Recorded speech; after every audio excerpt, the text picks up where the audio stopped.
Эки кылдын бирин катуу, бирин кем бура. Нагыз казак казак эмес, нагыз казак домбура.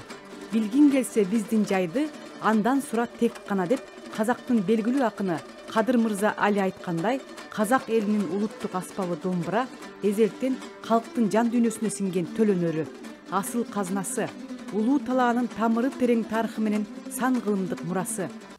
Енді бұл домбыраның өзі қазақ халқы үшін маңызы зор. Домбыра қазақтың бас музыкалық аспабы болып табылады. Енді сан ғасырлар бойы міне қазақпен бірге жасасып келе жатқан аспап. Мына домбыраның барлық осы шанағында, домбыраның осы қос шегінде, пернелерінде қазақтың өткен тарихы, өткен шежіресі барлығы домбыраның шегінде, шанағында тұрады. Сондықтан домбырасы қазақ үшін қастерлі аспап. Казакстанда улуттук домбура күнү 2018 жылы теке айынын 1-жекшембиси майрамдалсын деп белгиленген. Ошондон бери бул тарыхый күн жыл сайын майрамдалып келет. Домбуранын 4000 жылдык тарыхы бар. Неолит доорунан калган сүрөттөр буга далил. Улуу окумуштуу Аль-Фараби да бул аспапта ойногон. Ал музыканы адам жанын тарбиялоого арналган курал экендигин белгилеген. Мындан сырткары 10 миңден ашык казактар кеңеш күүсүн аткарышып, 2010 жылы домбура Гиннестин рекордтор китебине кирген. Жыл сайын 2012 жылдан баштап алтын домбура сынагы өткөрүлүп турат.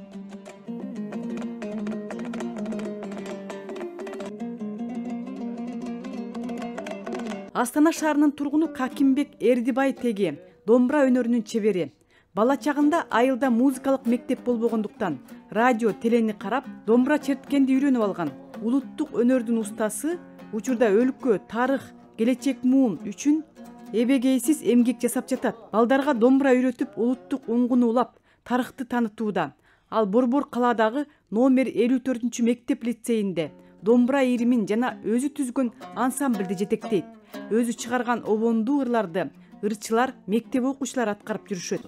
Домбураны тартып үйрөнгөнү руханий өзүнүн ички жан дүйнөсүн байытып, жан жактуу өсүүлөрүнө, казактын тарыхын, бул энди домбуранын күйлөрүнүн өзүндө, әндеринде болсо көптөгөн тагылымдуу дүниелер көп. Сондықтан балалардын үйрөнгөнү, сонун баарын билип меңгерип алган өтө жакшы. Ол жай күйлөрдү әндер тартпайт, олар сол күйдүн тарыхын, чыгуу тарыхын билет, композитордун өмүрү менен таанышат. Сол кезеңдеги жаңы тарыхый окуйгалардын баарын билип, өздөрүнүн билимдерин көбөйтүп отурат. Сондықтан да балалардын осы жақсы тәлім алып жатқанына қуанамыз.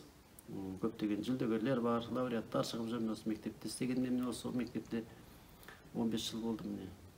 Сол қуаныштымыз балалардың келіп оқығандарына.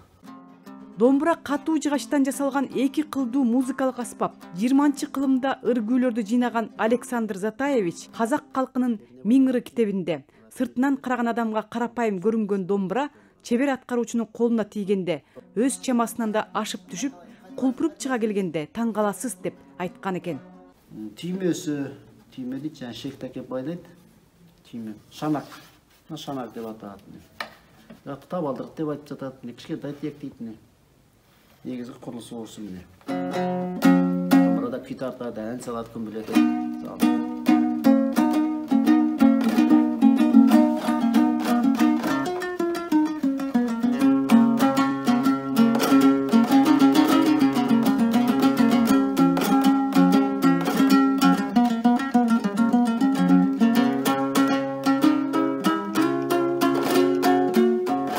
Кудайбергенова, Казакстан, Нур-Султан шаары.